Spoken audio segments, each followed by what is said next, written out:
morning, gentlemen. Jim Tracy, Land Use Council for Red Dead Materials, Cook Canal Sand and Gravel, Thorndike Resources, and others.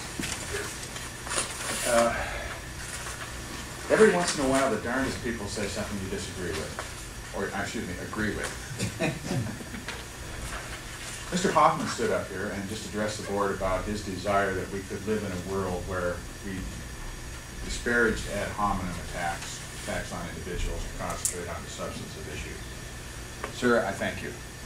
That is an idea that I applaud, support 100%, and try, believe it or not, to observe. There's an analogy, though, about being in a fight in a bar room.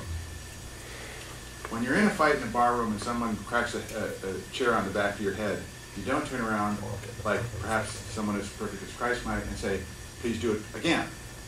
You defend yourself. And that's one of the problems with ad hominem attacks, from my perspective, that representing not just this company, but throughout my career, that I've had to deal with. But how do you defend yourself against ad hominem attacks without sinking to the level of the attacker? And that's a tough one. And I'd appreciate any and all input on that. But I will make a pact with Mr. Hoffman to strive to observe that notion of addressing issues and not individuals. You hear a lot of commentary about the nature of what I described to you as the depression in the construction industry. Depending on where you are in the state of Washington, unemployment of between 25 and 35% of the workforce are out of work. I think if I have one suggestion to make to the county commissioners in this coming new year, it is represented by a political cartoon in the Peninsula Daily News this morning, which shows government drowning. But beneath government, beneath the water, they're standing on the shoulders of the private sector who's already drowned. And that is the kind of a perception that we need to keep in mind at all times. When it comes to economics,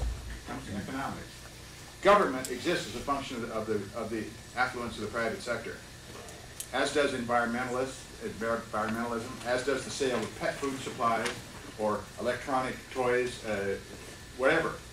It all depends on the health of the private sector. And it is not government that's economically dying right now, it's the private sector. And government needs to act to help and to reinforce the efforts of the private sector to build an economy. I'll submit this for the public record in the hope that you blow it up and hang it on your office wall. Thank you. Anybody else this morning?